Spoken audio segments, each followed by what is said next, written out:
Let's bring in former assistant to President Trump, Marc Lotter. He joins me now. Heart-wrenching tales of lost lives and stolen safety. A generation of children now growing up with school shootings.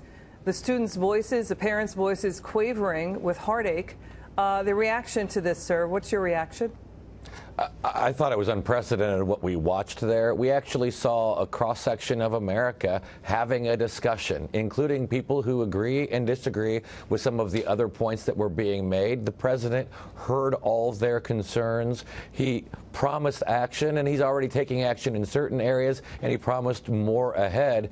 But I thought the tone, where you had people across America coming together, even in disagreement, to talk about ways to move forward. And I think that hopefully will send a sign to Congress that we are serious as an American society and that we can find a way forward together. Yeah, this one student said, let's set politics aside. This is a time for us to come together, as you pointed out.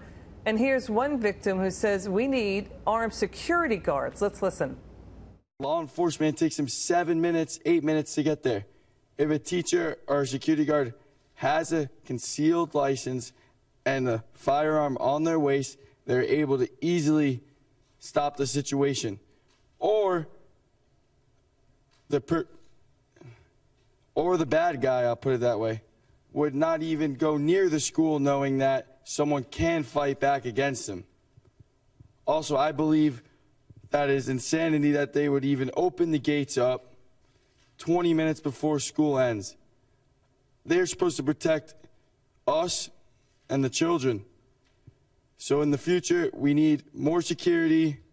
We need more firearms on campus. We need better background checks.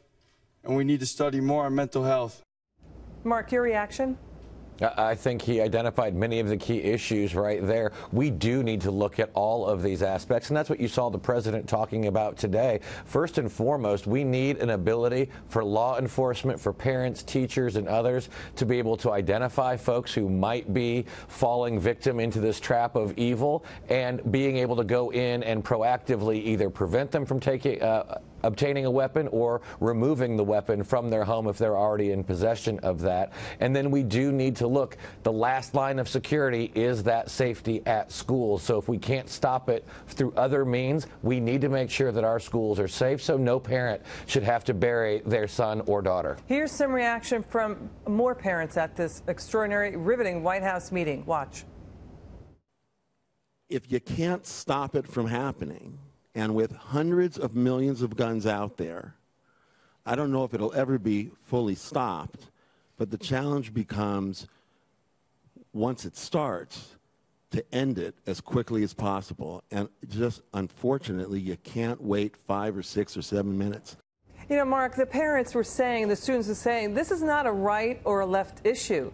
They don't want politics at this time. They don't even want the policy fights. They want answers. They want solutions. Nicole Hockley, she's a mother who lost her daughter at son at Sandy Hook in Newtown, Connecticut, saying, you don't want to be me, Mr. President. You wouldn't want it to happen to you. What are your thoughts? I think what we have to realize is that there is no singular answer to this problem. We can't just say it's school security. We can't just say it's background checks. We can't just say it's mental health.